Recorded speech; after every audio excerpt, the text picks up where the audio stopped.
Everyone, I'm going to come to you from a hot Louisiana Saturday here at the beginning of summer. It's hot and humid, and here in the South, it's sort of like stay in like they do in the Northeast during winter. So I thought I'd send you a video while I'm inside. I want to help you synthesize what you're reading this week with regard to Wordsworth and Coleridge's Poetics of Romanticism, and then Barrett Browning's Sonnets from the Portuguese. The mindsets are two different mindsets, but one comes before the other and has some influence on it that I think you'll find notable. So again, the big focus here in this course, in the time that we have, is to understand some of the major concepts. Literary movements and scientific movements, technological movements, artistic movements follow each other. There's always a social context for them, a historical context for them, right? And so when we understand Romanticism, we think of the British Romantics specifically. We think of Keats and Byron and Shelley and Coleridge and Wordsworth, right, and the masters of it. Part of their thinking owes to Goethe in Germany of 100 years earlier, if you will. But Romanticism itself gets applied in Britain in specific ways. All right, so let me try to condense this. Romanticism was a movement that moved away after the Reformation. It moved away from sort of a scientific inquiry into things, from empiricism into feeling emotion and expressing that emotion.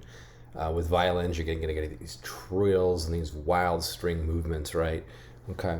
And the idea is you're getting deeper, deeper inside the human mind with Romanticism, and what its darkness is, what its fears is, what its great emotions are, and you're trying to explore those. And again, art, music, everything, even architecture, right?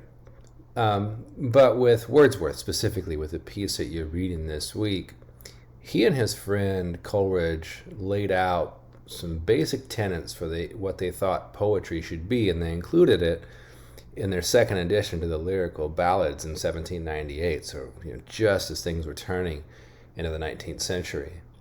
And the movement before them was called the neoclassical movement, new classical classics, and the poems that were written had these sort of mythological figures, right? The Odysseys of the world, the Greek gods of the world, the Roman deities of the world.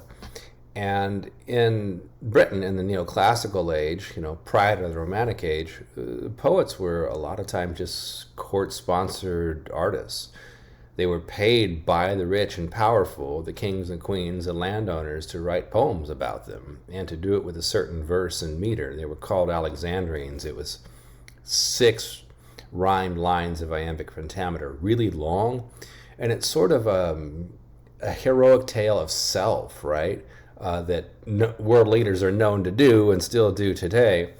And they had people sponsoring that through art. It wasn't always the case that they were court poets and court painters, but it was frequently the case.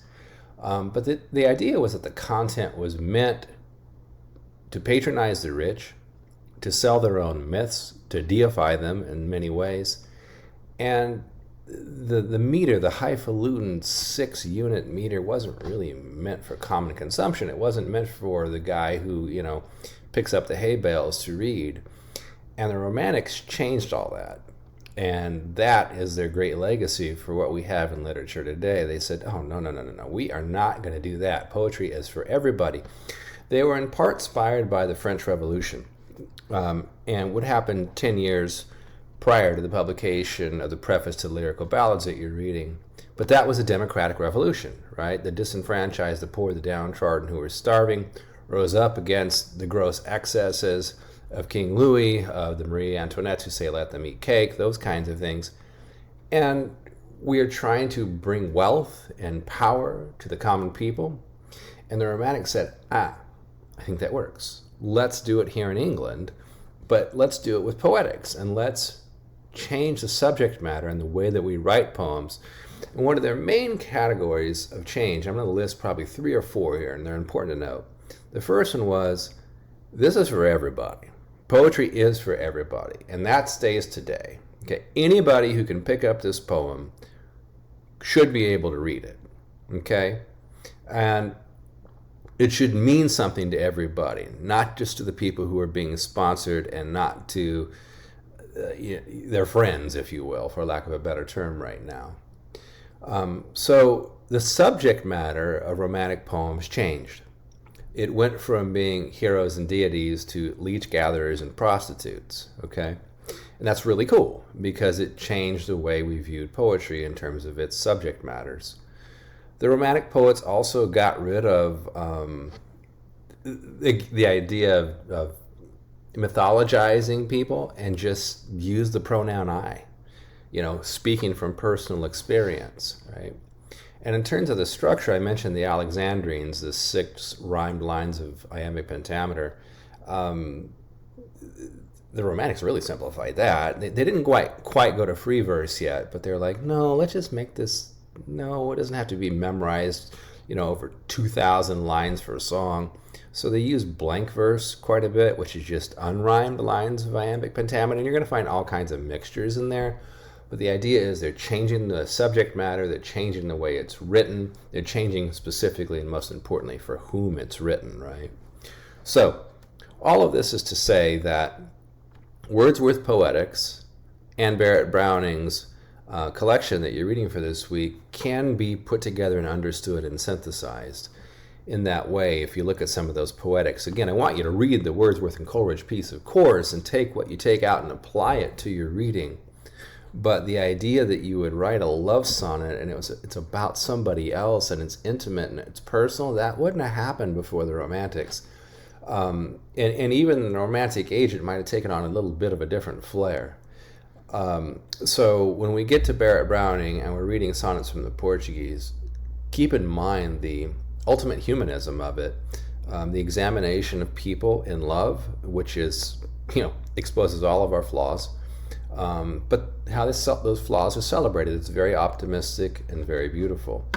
So to synthesize, to just kind of put this together so I can help you, again, subject matter changed, rhythm and meter changed, and voice changed. It went from somebody else, the he, the great gods of the world, to the I. And you're going to find other things that you read about, but those are the major ones. So if you ever want, to learn more about Romanticism, you can always just get on Zoom with me. I can tell you more about it. Of course, we don't read some of the great Romantics here. They don't quite fit into our time frame. But we're taking our start with the Victorians, who were, of course, influenced by them. And Wordsworth Poetics did certainly influence Barrett Browning's writing. Okay, take care for now, everybody. I will talk to you soon.